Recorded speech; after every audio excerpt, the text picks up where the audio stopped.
Okay, we are live, and this is Dr. J. Smith here in Florida, of all places. This is not my normal area of residence, and I'm down here traveling.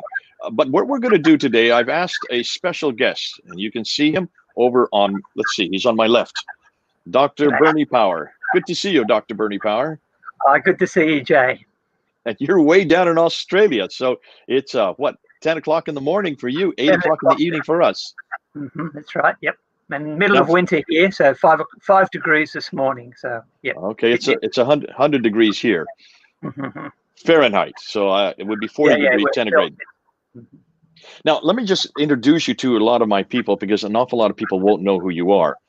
You have a doctorate in Islamics, and you are a professor of Islamics there in Melbourne at the Melbourne School of Theology. Your areas of expertise are the Quran and also the life of Muhammad and also the Hadith, aren't they? That's right. Yeah. So I did my doctorate on the Hadith, but I teach on the life of Muhammad and the Quran as well. And you've spent time in the Middle East. Tell us about your background. Give us a little bit of because most people here won't know who you are. Yep. So my wife and I set off in 1986 with a little 8-month-old baby, headed off, and we lived in Pakistan for a while, and then in Jordan, and then Oman, and we finished up in Yemen. Goodness sakes! So you've traveled the gamut. You've been from country to country to country.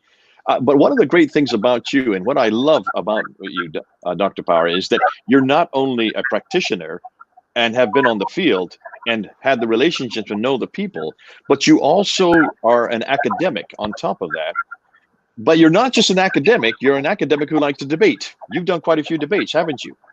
I have, yeah. And I've got a YouTube channel, and I'll put the debates up there so they're publicly available. So what is your YouTube channel? Just called Bernie Power. Just Bernie Power. Okay. Then when I put this up and when it goes up online, I'll make sure I put that in there so people can read it and see it and go to it. And you are interested in this debate that's happening right now, aren't you? Are you not? This situation that's been going on around the world in the last 6 weeks. It's just been fascinating to see the whole situation develop, and so quickly, and it appeared to come out of nowhere. But it's very encouraging to see it from an academic perspective. It's good to see people talking about these issues. Okay, and what exactly is this debate? How would you define it? What's going on here? Where did it all begin?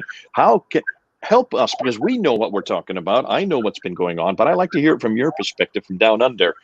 You're watching this from afar. What are you seeing happening? Yeah, so the common view that Muslims would have when you talk with them about the Quran, they would say, well, there's only ever been one Quran. It's never changed. There's no alternatives. There's no variant texts, unlike the Bible, they would say. And this now has been totally broken open, and significant scholars are saying, actually, there are multiple Qurans, and we do have a problem. We've got a serious problem in terms of understanding what the Quran really is. Okay, so this is a rather rare to hear noted scholars like Dr. Shabir Ali out of Toronto and Dr. Yasser Qadi out of Houston, highly respected, very well academically, known academically, and certainly have a following all over the world to come out this openly and this publicly with these kind of pronouncements, wouldn't you say? Yes, yeah, and I think because they are such high-profile people and well-researched too, it's not as though they're people who are speaking out of a situation of ignorance. They've been studying the Quran for a long time. Dr. Yasser Qadi's got his doctorate from Yale University. Shabir Ali is a man who I think has got a lot of integrity in terms of the way that he approaches things. So these are quite significant people to be talking about these things.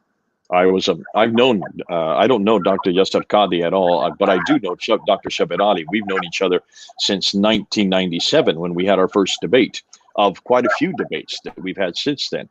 So he's a good friend. He's a good I would almost say he's a good colleague, and that we've come back and forth with each other. But what I've always loved about Dr. Shebet Ali is he's always been winsome. He's always been polite. He has not used ad hominem. He does not use vitriol. And he's always been very pleasant in our interactions back and forth. I don't know if you've had that chance or you've had that type of experience with others like that. No, well, I've met, some, other people who are scholars who are really quite winsome people and, easy to relate to and who are really quite serious about understanding what the truth is. And I think that's a really important qualification. Okay. Now, tonight we're going to be, or in your case, tomorrow morning, it's Saturday morning, we're going to be talking about this very situation, the qira'at, the ahruf. These are the two words that are bandied around all the time. How would you define these two words, qira'at and ahruf? Yeah, so qira'at means narrations. Qira'at means recitations, and then you've got the next word is riwayat, and I'll talk a little bit about those in my talk, which means narrations. And the ahruf, it's an interesting word, and Dr. Shabir Ali talked about. He said we're not really sure what it means. In Arabic, a harf could be a letter or it could be an edge, and he talks about that maybe when we talk about 7 ahruf, which is the plural, we're talking about 7 letters. But what does that mean, 7 letters or 7 edges? What does that actually mean when you're talking about a text? So that's a little bit of a mystery with that one. The qira'ats and the riwayats are a little bit clearer because they're physical copies of texts of the Quran, which we have today. Okay, so physical copies of the text of the Quran. Did you all hear that? I hope you're all listening. So these aren't just recitations coming out of a mouth. These aren't just vocalizations. These are actually written text, is what you're saying. Yes, that's right. And they've been around for centuries. So it's nothing new. And I've got a whole collection of them. I've got 23 of them right beside my desk here. I've got another couple on order, so it'll bring me up to 25. And these are all Arabic texts. And let me see if I can share this. I'm going to share this right now. I think I've got a picture of it. Here we go, right here. Here's your.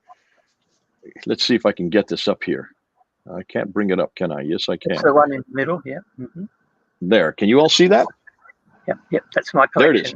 So that's your collection. Those are the 23 right there. My goodness. I mean, now just by looking at them, do you know which are which or which belong to whom, or do you know that? I see you have a lot. You need to read the thing on the front. The process of obtaining them has been interesting. As I mentioned, I lived in 4 Muslim countries, but I've traveled to a whole lot of others. Probably about 15 different Arab countries. So places I've been to Libya, to Iraq, to Sudan, to Egypt, Syria, Jordan, and in each of my practice would be to go into the bookshop and say, what versions of the Quran do you have? And that's where my collection has come from. So these you personally obtained, each one of them, one by one by one by one. Some of them I also got online, and I'll talk a little bit about that in my talk as well, about how people can do that. Anyone can build up their Quran correction very quickly. Okay, so these are physical Qurans. These are written Qurans. These are Qurans that are being published even today. Yes, that's right. In fact, new ones are coming out each year, which is interesting. So, I have to keep going back to the website to check which new ones come out each year. Okay, what do you want? Where should we go for next? What would you like to do next? Because I want to really give this time to you. Yeah, sure. Do you want to show the video clip of myself and Adnan Rashid? This is in our most recent debate, happened in September here in Melbourne. Just give you a little bit of an interview of some of the ways that we interacted during that debate. Okay, let's bring this guy up. Let's see if I can. That's it.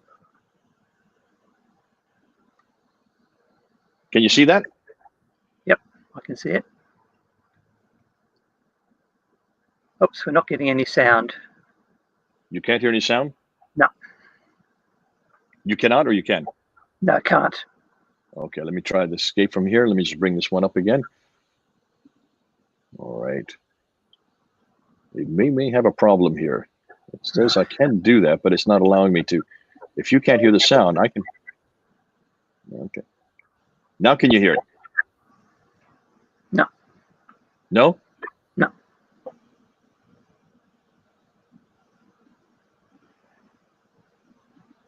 All right, I'm still having a problem getting this up. Okay, let me just try and see one more time. Other than that, if we can't get it up, if we can't get it so you can hear it, then that's not going to be any help for you, because I can hear it fine on my end. Why don't you tell us what was in that that we should heard? So maybe you can just play it through, and I'll give you a bit of a rundown of what was happening at the different times. Well, you're in a debate. Adnan Rashid is there, and he is talking to you, and he's saying that I want to tell you something. Okay, he's saying Ibn Ishaq, you should never use Ibn Ishaq, he's saying. Because can you show us the video of it? Anybody who is a high school student or even a very novice will know you don't use Ibn Ishaq. Shame on you, Bernie Powers, for using Ibn Ishaq. So now you come back, and the one that he's objecting you're saying, is Ibn Ishaq. But he probably doesn't believe that, because here's a video clip you have of him talking to a Muslim audience, and listen to what he says.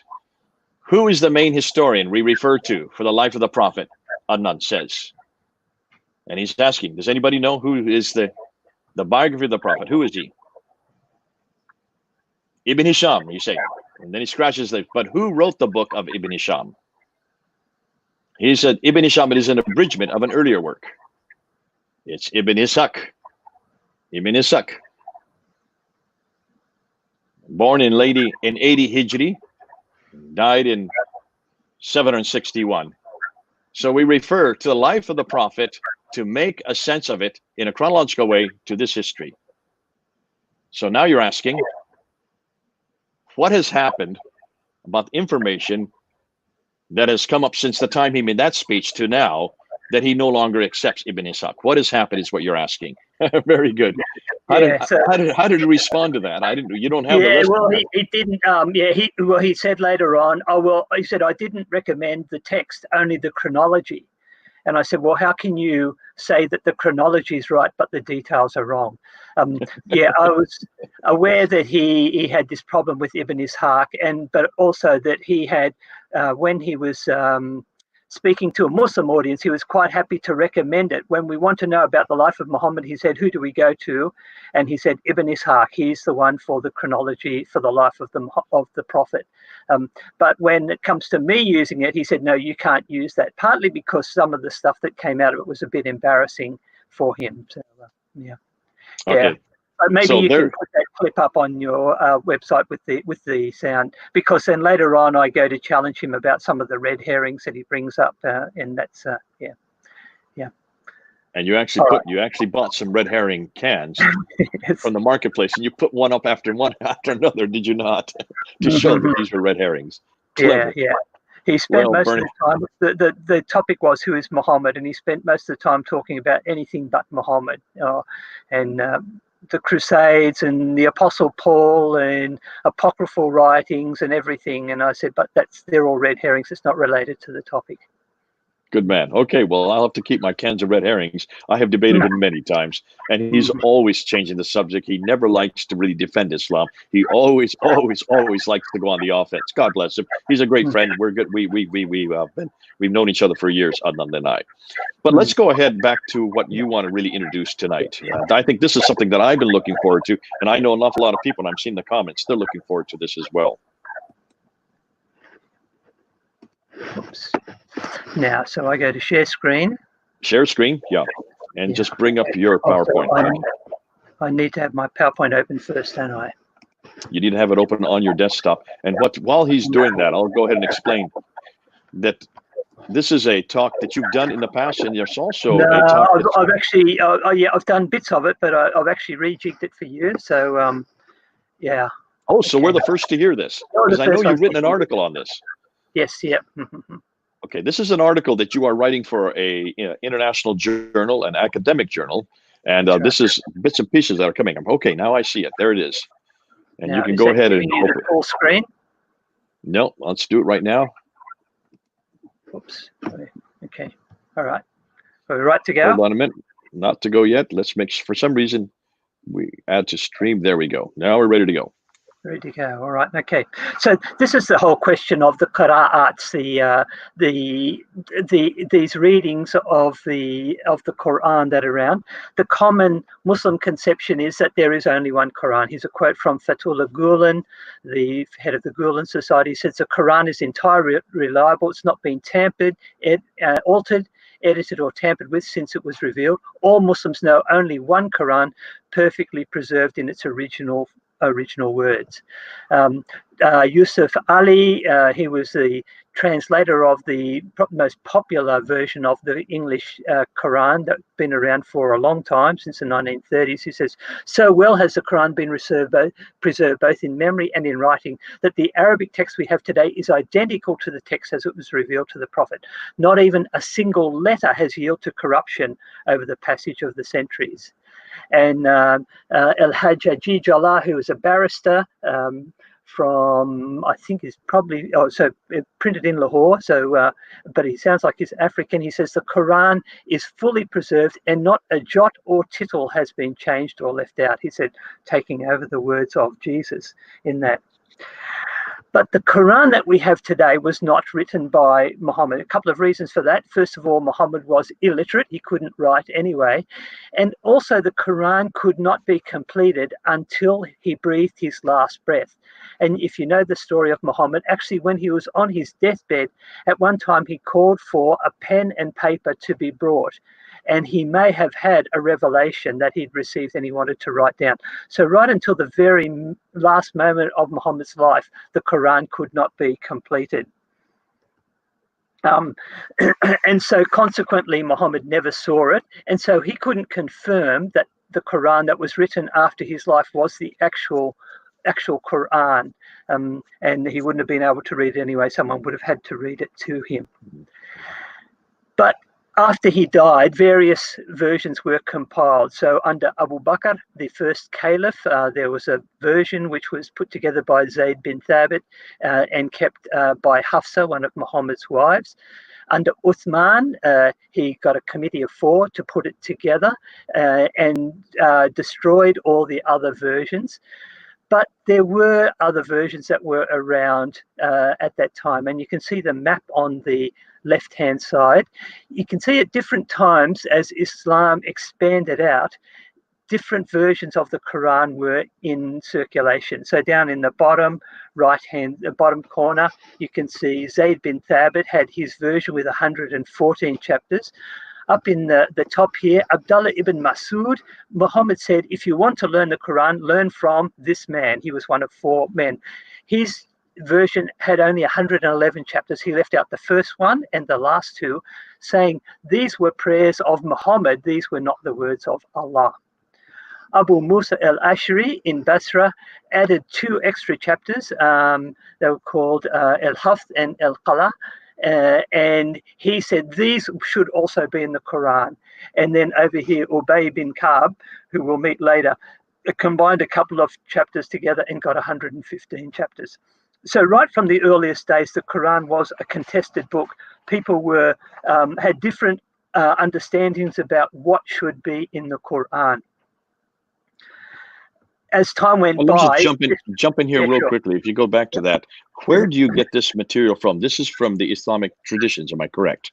Exactly, yes. So all of it's from the Hadith or from the early writers. So Tabari, for example, and other writings that have been around since then. So these are well known. These Muslims should know about Ubay ibn Ka'b and Abdullah ibn Masud and Abu Musa al-Ashari. These are household names, really, for most Muslims who are listening. Maybe new for many of the people who are not Muslim, but for any Muslims, these should be well known. And the fact that there were different chapters in every one of them suggests right away that you've got a narrative that is incorrect, that's going around the world today. Yes, and there was never this agreement. In fact, the reason that Uthman put his recension together was because of this dispute. It happened up on the border of Armenia, and they went into a mosque, and the people, or they'd set up a mosque, and some were reading from Abdullah ibn Masud's version, some were reading from Abu Musa's version, and they started yelling at each other because they disagreed. And that was when Hudhayfa went down to the Caliph Uthman and said, "You need to give us just one Quran. We need to sort this out." So that was where the impetus for that single Uthmanic recension came from. There you go. Okay. But it's interesting, it wasn't that simple, because over time more versions were written. And this is the you can see here, it starts off with Muhammad, it moves to the people that he recited to, and he said, when you learn the Quran, learn from these people. So these were his companions. They then passed it on to other people who passed it on to others, and this generation here is called the qira'at, which means the recitations, and they then pass it on to other people who are the riwayat. Now, the Qurans that we have today are all from these riwayat. We don't have, we do have some of the qira'at. I've got some of them here in my collection, but we don't know what came before that. We've only got the versions, and so this is 100 years after Muhammad died. We get the first written versions. Okay, so what we're looking at on the right, these are the 7 plus the 3. Am I correct? Yes, yes. So there should be 10 there. They're in green, and the 3 are in red. But there's actually another 4. So this guy, I've got one by El Amash. The ones that are in grey, for example, are the ones which I actually have physical copies of. So I've got those, and I'm just about to get this one, Ibn Amr and Ibn Amro. I should get those very soon. And I've got El Qasai as well. Okay, I'm missing one red one there. There should be one more red one. I don't see him. Okay. Abu Jafar, Yaqub, and Khalaf. I have Yaqub there. I can see. Khalaf there is here. That's the third one. See down here? Can you see my mouse? Yep. Yeah. Okay. I see him now. Yeah. And then from him came a couple of others. Now, you would think that if there was only one Quran, then all of these versions should be identical, but in fact they're not. And so in my collection here, which Jay showed you before, every single one of them has differences from the other. There's no 2 that are the same, which is a problem for how the Quran has been conveyed through this process. Okay. Let's be clear what we're not talking about. We're not talking about English translations of the Quran.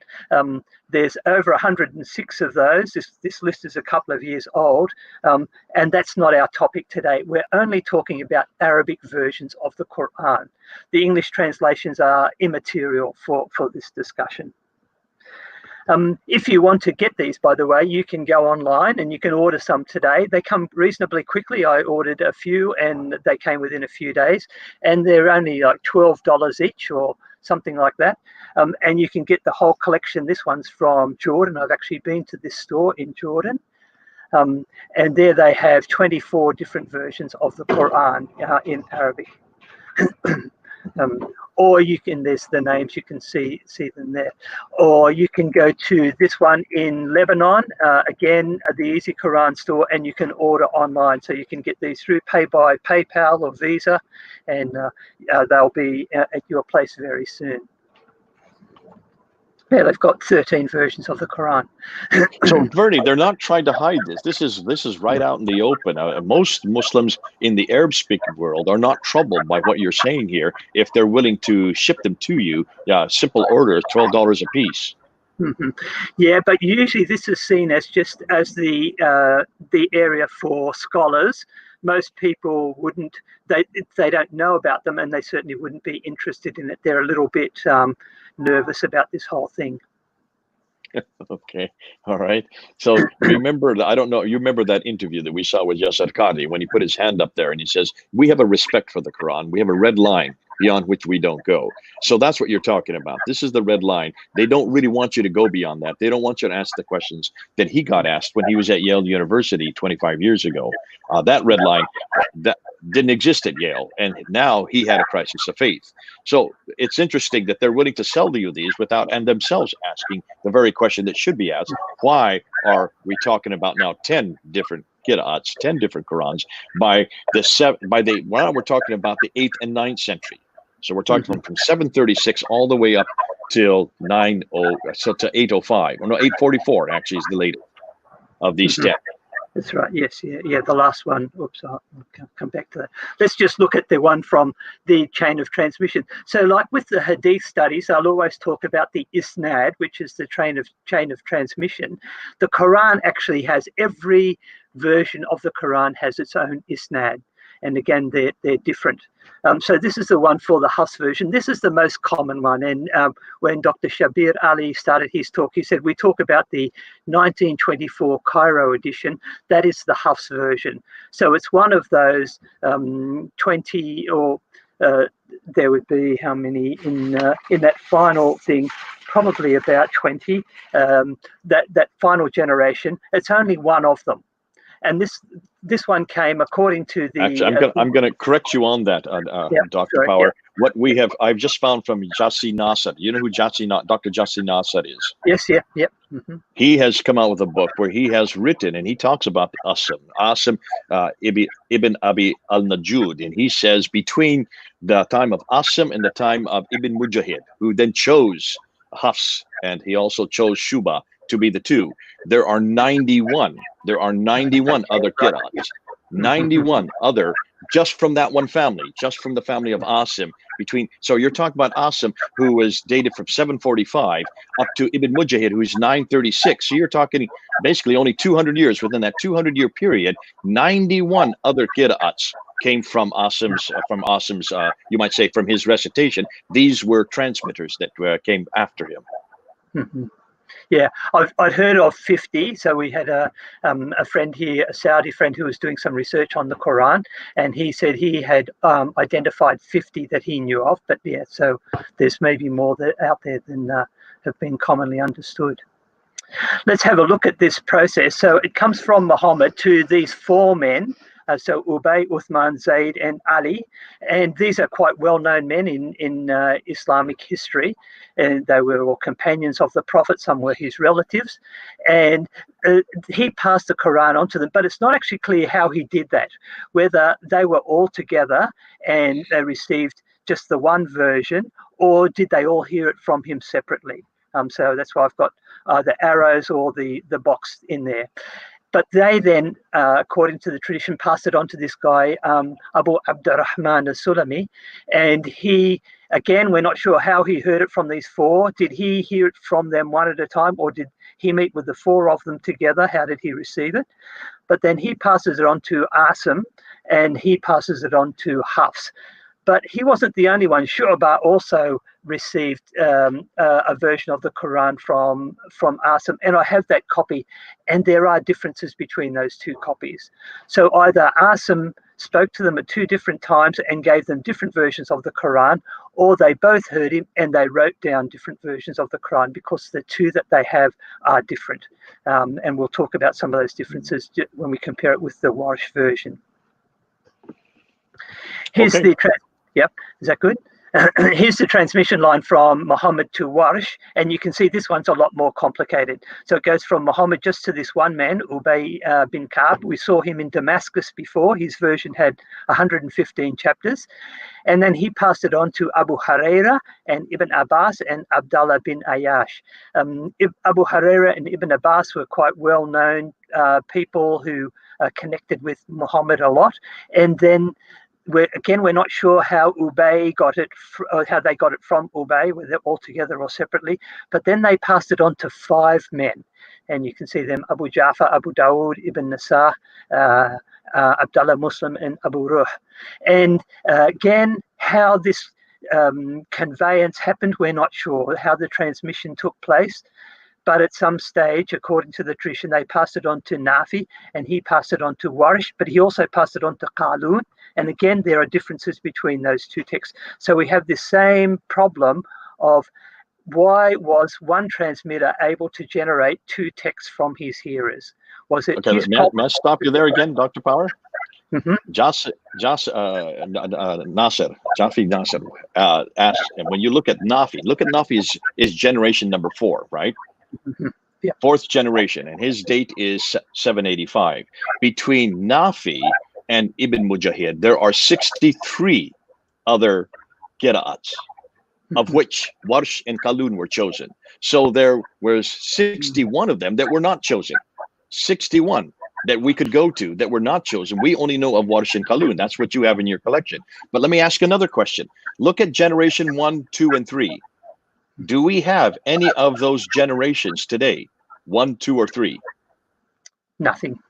Yeah. Okay, so this is all nothing more than oral tradition is what we're talking about. It is, yeah. And it's all based on oral tradition. And where did that oral tradition, where was that oral tradition written down? Yeah, not until the 700s, the late 700s. Yeah, because we do have some, yeah. Where do we find the oral tradition for all of these different generation 1, generation 2, generation 3? Who is it that actually gives us? Where do we go to find out about these generations? It's people like Al-Bukhari.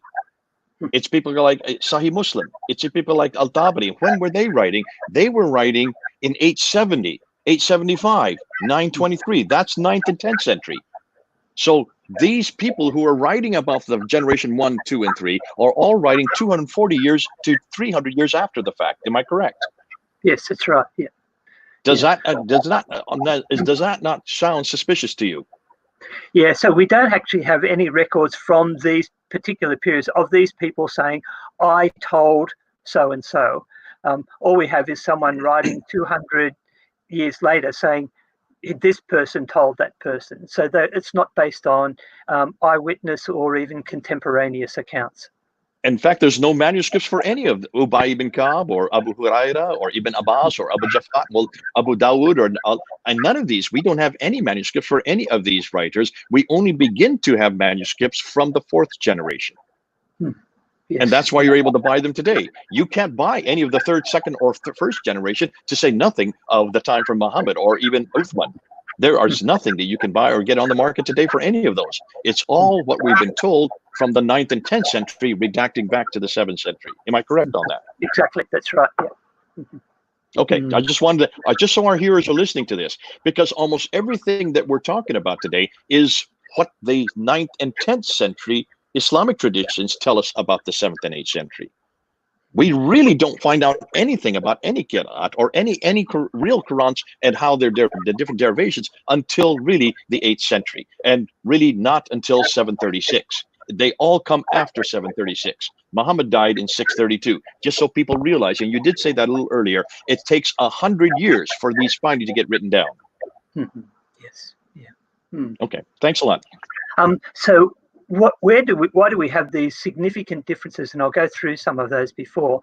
We have the problem with the Arabic alphabet. You can see here the dots that are there on 22 out of the 28 letters have got, 22 out of the 28 letters can't be distinguished without the dots, otherwise they're the same.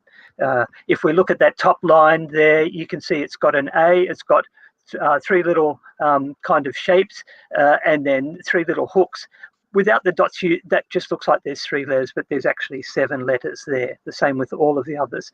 You have only 7 unambiguous letters amongst the 28 letters there, and so you can have one word without the dots that's called the rasm, or the basic skeleton, and then when you put the dots in, then you'll come up with multiple meanings. You can put dots above or below 1, 2, or 3, depending on the letter, and you get variant readings. So you get down.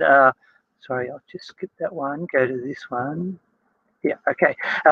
Variant readings. So you can see in the bottom of the left-hand column, the word she built is bannat, and the word for she destroyed is tabbat. Without the dots, you can't tell whether she destroyed the city or she built the city. It's completely ambiguous, and you can see a whole lot of others there. He could plant a tree, or he could deflower a tree. So he could prove a thing, or a point, or he could repent of a point. The meanings will change depending on where you put the dots. So that becomes a problem, and that's the variations that we see within these texts.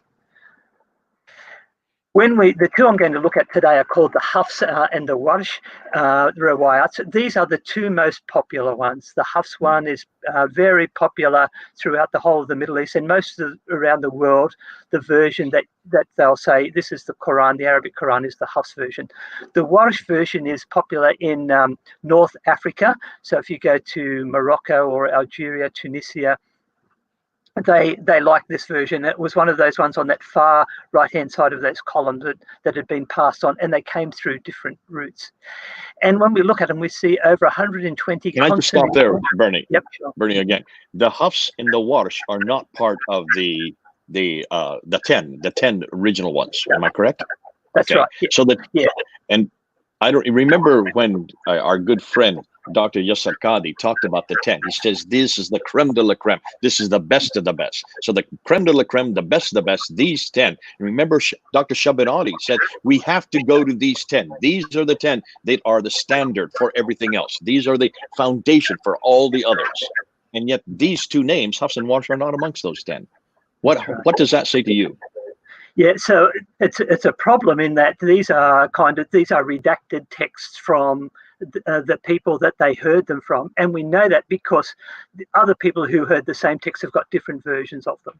So this is a bit of a problem, and we'll talk about that later. How they've sought to resolve that. But as you go through them, there's over 120 consonantal or long vowel or symbol differences which affect the meanings of words. Now, Shabir Ali and others will say, oh, but we don't have any change in doctrine. But that's not the point. What Muslims have been arguing for, 14 centuries is the Quran has never been changed. Not a single thing has been changed. But in fact, we're finding that that's not true. And when we look at these different texts, we find that the meanings have been changed. There's also over 5,000 short vowel or diacritical marks. Now, this is only comparing two of those 20 plus versions that I showed you on the right-hand side of that. I found a website which only found 51 variations. I think he was being a little bit generous. I'll go through the ones that I've discovered. This is a little bit forensic, so I'll rip through it reasonably quickly and then get to something more interesting at the end.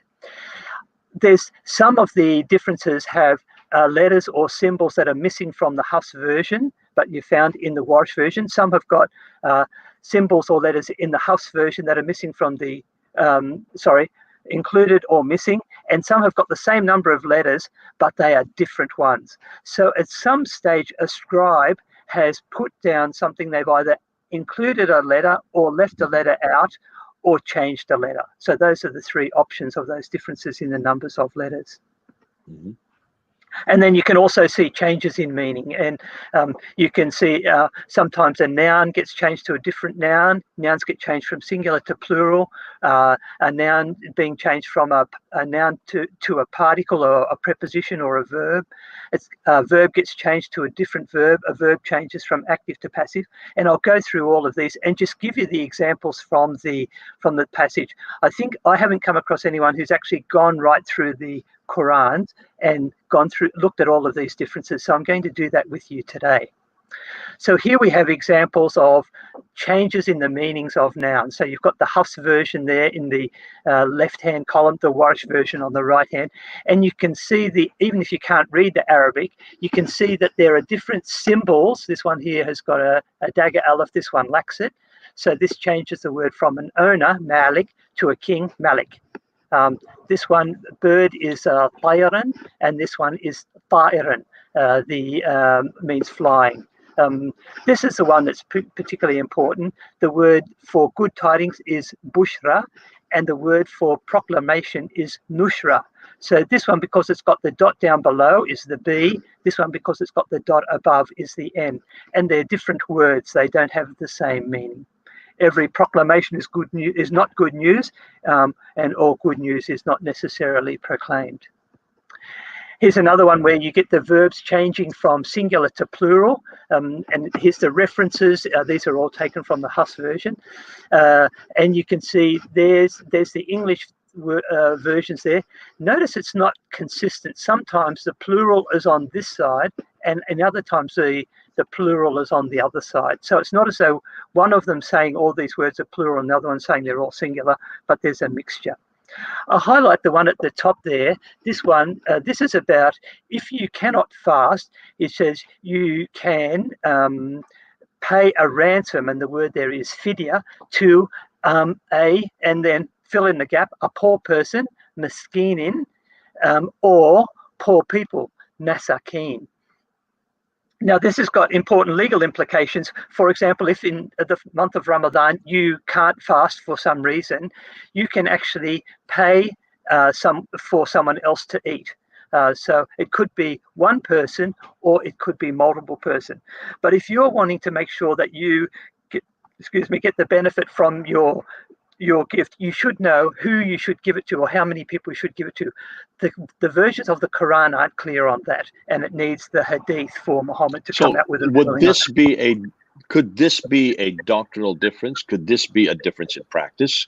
Right there would be something that Shabir Ali needs to look at, because depending on which one you go with, the Hafs or the Warsh, it would change the doctrine. It would also change the practice. And also, like the four schools, you've got the Hanafi, Hanbali, Shafi, and Maliki. They are aware of these differences, and sometimes they will give different rulings based on the different readings. So it really has legal implications. Brilliant. Okay, thank you. Here's another one, changing from a noun to a preposition or a verb.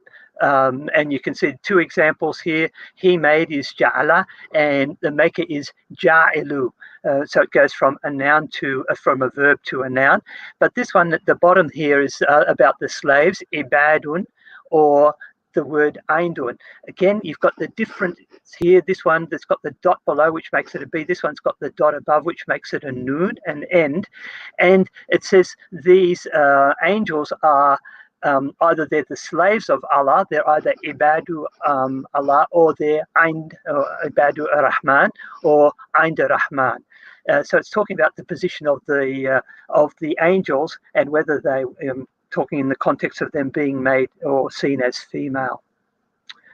Dr. Shabir Ali came back on that one. If you could go back to that one, 43:19, and he responded. He says, "Listen, this is not a change in meaning. Slaves are with Allah, and wouldn't you want to be angels? The angels are with Allah, and they are both slaves and with Allah simultaneously. So where's the problem here?" Yeah. So the problem is that the text has been changed. So at some stage, someone has got in there and put the dot in the wrong place, or moved it and put it somewhere else. So the fact is that somebody could actually change God's words, what you're saying. And we have reference after reference in the Quran, chapter 10, verse 15, chapter 15, verse 9, chapter 18, verse 27, which says that God, Allah, preserves his word. He guards his word from any corruption. So here you're seeing an example of corruption. Almost every one of these is examples of corruption. The fact that there are so many thousands, we're up to now 93,236 of these corruptions, shows that it's not very good guarding, is it? No, not at all. Yeah. It's very much, and as I said right from the very beginning, it was a contested text, and it still remains so. Changing to different verbs, and you can see here the first one there, number two, did they lie or did they disbelieve?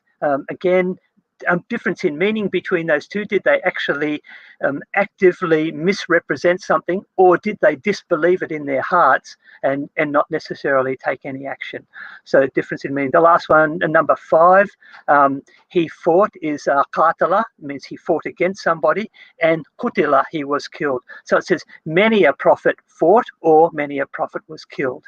So the meaning is quite different there. Changing a verb from active to passive, highlighting number 3, that is yudhalla, yudhallu, someone being led astray, or yadhillu is he leads astray. So we're talking about someone who is a perpetrator of injustice in leading others astray, or someone who is a victim of injustice being led astray. So the significant the change. One does the action, one receives the action. So that would have a completely different meaning, as you're saying. Mm-hmm. So what happens is they then change all the nouns around so it fits in. The noun that was the subject then becomes the object of this. So it has implications. Here's another one. The very top line there, you can see this one here is we will forgive is naghfir, and the Warsh version says it will be forgiven, yughfar. But in the Hisham version, they actually come up with a third option, which is tughfar. So you've got three different versions of this same word, because without the dots, it could be any one of those three. So they're all equally plausible suggestions that could go into the text. So it's not as though it's unambiguous in any way. Okay. This one, changing verbs from first person singular to third person singular. So the one that's highlighted there, he saved us, is anjana. And the Warsh version says, you saved us. It says anjaytana. And the Hafs version there has got 1, 2, 3, 4, 5 letters in it. The Warsh version has got 1, 2, 3, 4, 5, 6, 7 letters in it. So they've actually infixed an extra couple of letters to kind of fit in what they thought made sense in that version of the Quran. Changing verbs from first person plural, we, to first person, second person, or third person singular. So this is basically changing from we's to you's. In the Quran, about 25% of the time that Allah speaks about himself, he calls himself we.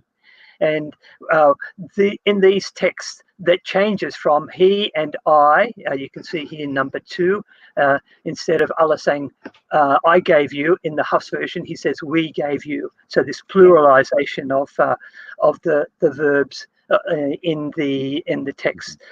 You can also see that it's not consistent. So sometimes you've got about equal number of times Warsh uses the we construction and Hafs uses the we construction, and they switch over. Sometimes here it goes he punishes to we punish, and another one we punish to he punishes. The switches are being made. There's no consistency. Yeah. So these are all referring to God in both cases. These are all referring. Yeah. Always. Yeah. So sometimes Allah is he, sometimes I, sometimes we, sometimes you. Mm-hmm.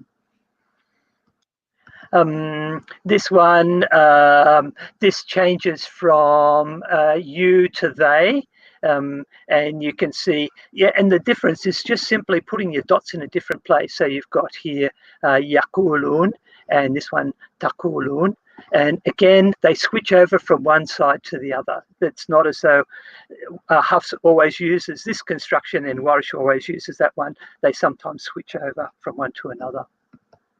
And this one here, changing from masculine to feminine, which is quite significant when you think about it grammatically, and I'll talk about that in a few minutes' time. And the last one, changing a statement to a command. You might know the verses in the Quran, there's over 332 of them, where Muhammad is told, qul, which is say, but sometimes it's changed to he said. So it changes from an action in the past that has been completed to an action in the future or the present which needs to be completed. So from a command in the past command in the present to a statement in the past. And the last one, where there's actually no change of meaning in the word. So you've got a word and it's kind of a synonym of it, but sometimes these synonyms actually do have a difference. So you've got here the word nabi, and this one here is nabi. This one's got a hamza in it, and you can see down the bottom sometimes putting a hamza in actually changes the meaning of a word. So it's again significant, although it's not significant in this particular case. So sometimes the English translations switch over from one side to another. So as I read through the Arabic and then I'll read the English, and I'll say he's not actually translating the Arabic. He's taking the Arabic that is in the Warsh version and translating the English of that. Warsh does the same thing. So it's and that's the problem of the translators, not of the text. But they read it through and they think, oh, this doesn't read well, so I'll just take the Arabic text from that one and translate that, even though that's not in the text that's on the column beside them. we see some Now, instances. can I just stop you, Bernie? Have you Yep. noticed that you've noticed that they have the English translators tend to use only the Hafs and the Warsh? Have you noticed any of these translators that use others like Rao or Kulun or Al-Duri or any of the others? No, I haven't. I haven't come across those. The only versions of those ones I've been able to get have been Arabic only. Okay, and they're always from Warsh or Hafs, the ones that you've come across. Yes. Okay. Yes. Yeah. Sometimes there's grammatical corrections. I teach Arabic grammar at my college, and one of the things I give my students a text of the Quran and say, there's a grammatical error in that, can you find it? And they'll go through, and in these ones we've got a couple of cases here where you get a masculine verb with a feminine noun, and you should always have correspondence of gender between those. And in one version, it could be the wrong, but in the other version, it's been corrected. And we find that as we go through all of the different qira'ats, we often find that they're correcting the mistakes that were in the other ones. So I've found over about 100 grammatical errors in the Hafs version of the Quran in the Arabic text. 100 grammatical mistakes in the Hafs version. Yes, yep. So they're not following the rules, and sometimes these rules are followed in other places there, but not in that particular instance. So again, there was a lot of flexibility in the way that they presented the Arabic. It's not the kind of perfectly consistent Arabic that we would expect to find there. Wow. So this. I mean, we're at the very end. I would like to ask you some questions about Hafs, but that's fascinating that already you have found, because grammatical rules suggest human manipulation right through. Allah would not make this mistake.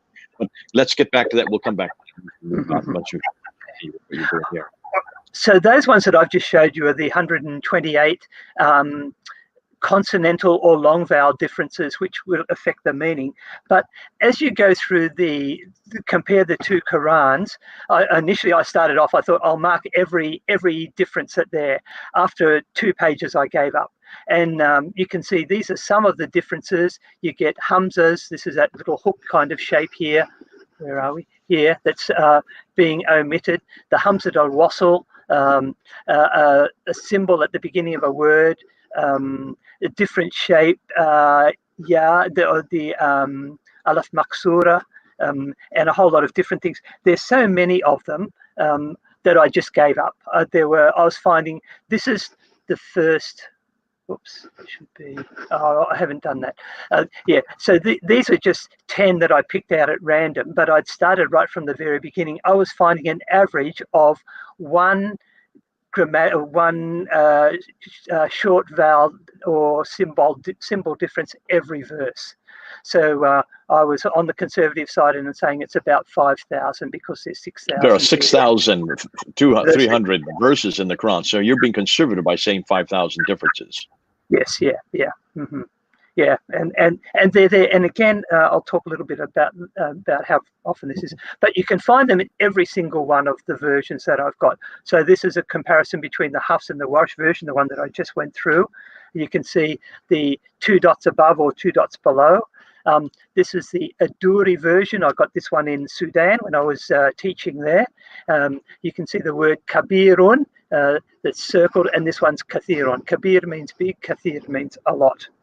The Ruh version, the word is yuqbalu, to be accepted, and it's actually grammatically incorrect, but the Ruh version corrects it and puts in the proper one. So it's a feminine verb, which it should be because it's referring to a feminine noun for intercessor. The Asusi version, changing from he will expiate to we will expiate. And again, the dots are in a different place, 2 dots below as opposed to 1 dot above. The Al-Bazzi version, many a prophet fought alongside, and it's qatala, and this many a prophet was killed, qutila. But Muslims have actually been talking about this for a very long time. In the 10th century, a guy called An-Nadim wrote the Fihris, which means an index, and he listed 7 books that had been written prior to that about the discrepancies of the Quranic manuscripts. We don't have any of these books, but he was writing about them. And these were well-known scholars, so people like El-Kisai and Khalaf and El-Farah, Abu Dawud el-Sijistani. These were the top scholars of their days writing about this and recognizing that there were discrepancies in the manuscripts of the Quran. Muslims have made lots of attempts to ensure only one Quran. There's been only one Quran. So we saw in 650 thereabouts, Uthman ordered all the variants to be burned. And in 1924, when the Egyptian government decided that the Hafs version was the version, so hence the 1924 Cairo version, they actually dropped all the variants in the Nile. So they want to get rid of these. They don't want people to know about them. So just for a little bit of fun to finish off, the challenge. The Hafs version has reigned supreme for over 100 years. People are now looking for something new. What else is there? There's a lot of possible ingredients you could go through. There's many manuscripts. There's many different versions. I've talked about the 23, 25 that I've got there. How are you going to decide which one is the correct one? What's the best way to go forward? Well, we're going to have the Quran Chef Challenge. So we have here on the left Dr. Yasir Qadi, in the middle Dr. Shabir Ali, and on the right we have Adnan Rashid. And they've been asked to come up with the best recipe of the Quran. What is the one that they're going to go for? Given those are the ingredients, you've got the manuscripts, you've got the qira'at, the riwayat, what are you going to do? Well, Dr. Shabir Ali says, I'm sticking with Hafs, and he gets eliminated in the first round. He's out because he's not doing anything different. We need something a little bit more creative than that. Dr. Yasir Qadi says, well, I'm going for a mixture. He says, we've got many different ones, and what I'm going to do is I'm going to chop them up and I'm going to put them together into one, and I'm going to make a fruit salad. So all of the different bits in there won't look like any of the ones that we've got there today, but it will be new and it will be different, and it will at least be true to the original. Adnan Rashid says, well, I'm a fundamentalist. I'm going back to the basics. He's going to not try and do anything fancy. He just says, let's go for the Quran with no dots and no vowels. So the recipe he comes up with is just fruit skins. He says, we're not going to have any flesh or any pulp. We'll just go for the bare bones, and that will be the one which I would put forward. So this is the kind of conflict that the Muslims have found themselves in at the moment. They're not quite sure what to do. We've got the materials. How are we going to put it together in a way that makes sense? And they're coming up with quite different responses and different outcomes. So Dr. Powers, this has been excellent. I thank you so much. I have heard this before, and yet every time I hear it, it is so refreshing. I think because you have, how many years have you now been working in this area? Yeah, so about 40 years. 40 years. Okay, I come just behind you. I've been doing it for 38. And yet in everything that I'm hearing, it's nothing new that I'm hearing. What I'm hearing is the same recurrent thing. Now, I wanted to come back to the Hafs. I know we want to keep this to an hour, so I won't go too much longer.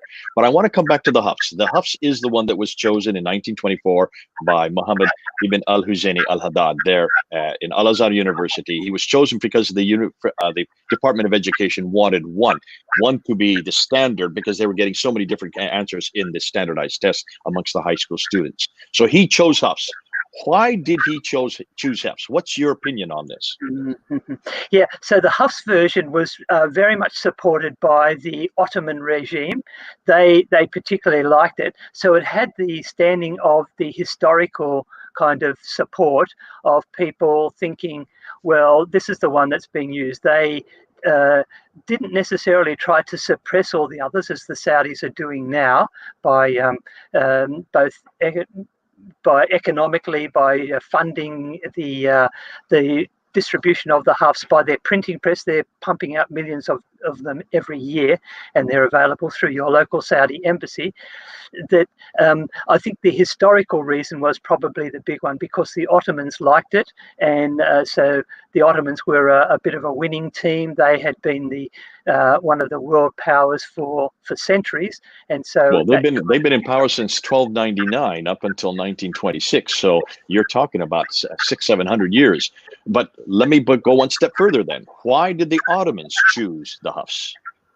Yeah, I'm not sure why they did. They had many different directions that they could have gone in, and for some reason that one just won out on the day. I'm not sure what the actual initial process of that was.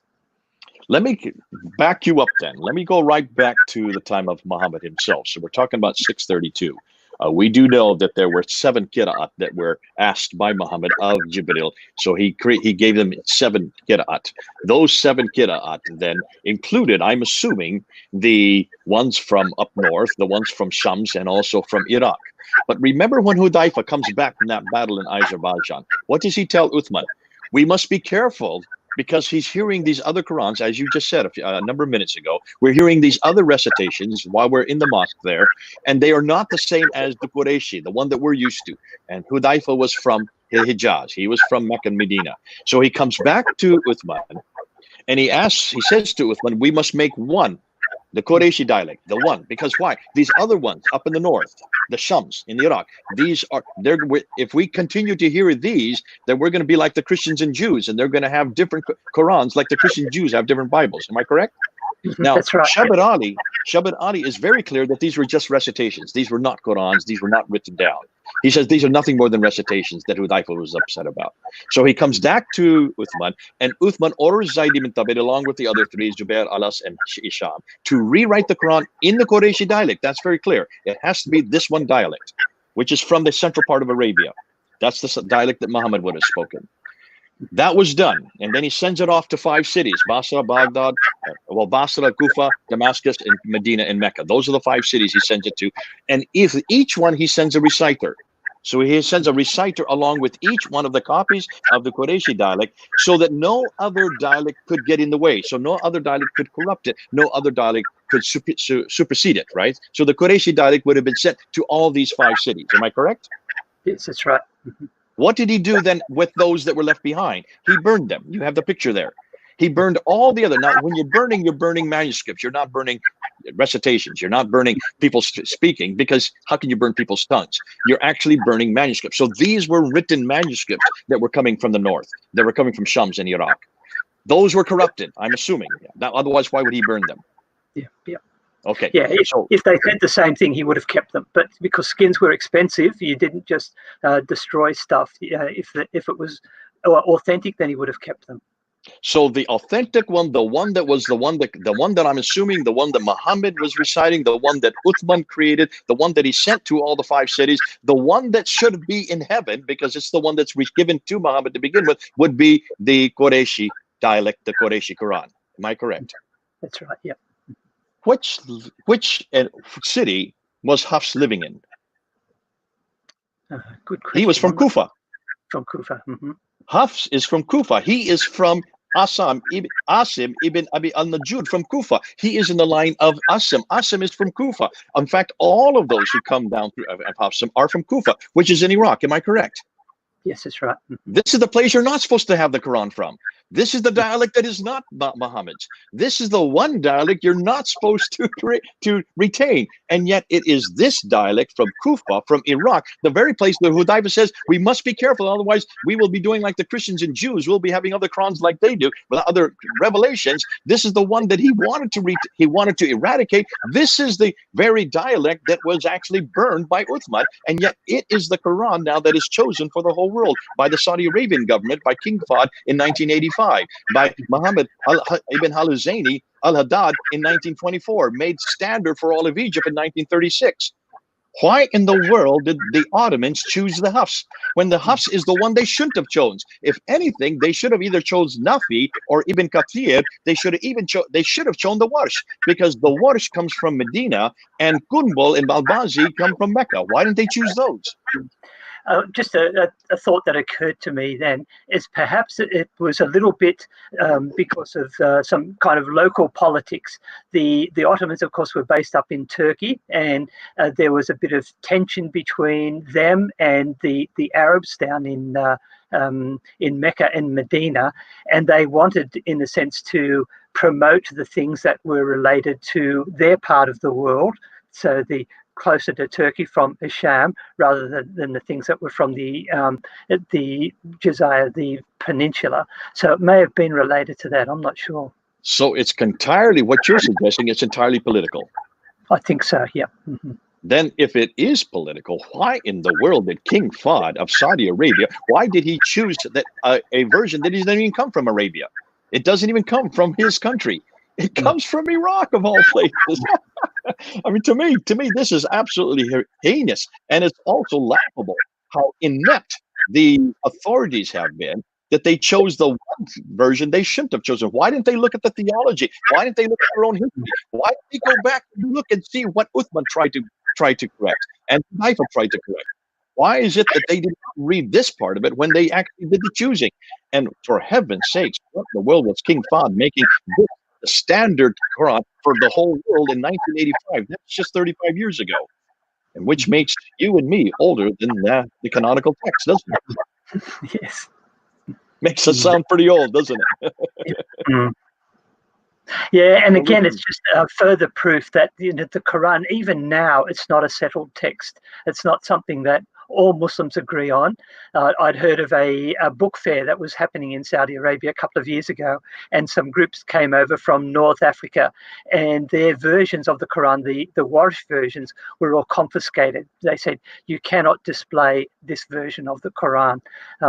So there's, even now, it's a kind of a political thing. So well, Bernie, and for all of you who are listening, you now have seen where you can buy them. Everybody get a hold of them, grab them, buy them up, make sure you have them, because in just a matter of time, they're going to supplant them and they're going to shut them down in all of these now. That actually, we're talking about 30 official Qurans. We have the 7 plus the 3, then we have 2 from each one of those, and which brings us back to what we're talking about now. We're talking about 30 Qurans that are now made official. Coming back now since 1924, it's been made back to one Quran. And of course, King Fahd in 1985 made sure that that was the Quran that they want to be the authentic Quran. Bernie, this has been great. This has been excellent. You've done us a great favor by not only unpacking us for. Are you going to put that up again? You want to put that up to show you the. Here it is, folks. That'll.com. 24 Arabic versions of the Quran. Bernie has 23. You can get 24. I think I'm going to start quickly investigating them as well. So we have as many of them as possible. So because knowing what they do, you ever notice whenever Muslims don't like the Quran, they either burn it, or they erase it, or they cover it, or they insert other words over top of it, or as we now found, they also dump them into rivers. And so the other thing they're doing is if they don't like anything else, they also then censor it off the internet, like they had done with our good friend Muhammad al-Hijab. He has now actually censored that 26 minutes where this all came to light in that interview that he had there on June 8th, just about a little over a month ago. Well, this is good. We don't have to censor a thing, do we, Bernie? We don't have to change a thing. There's not a thing about our Bible we have to censor. There's not a thing about our Bible that we don't let people investigate. There's no places there's no history of the church throwing any Bibles into any river or burning any Bibles of any sort to expunge it from its embarrassment. Thank God we don't have this problem with the Bible. And thank God our Bible is the same Bible that has been from the day that it was written down 2,000 years ago. And thank God we have the manuscripts to support it, don't we?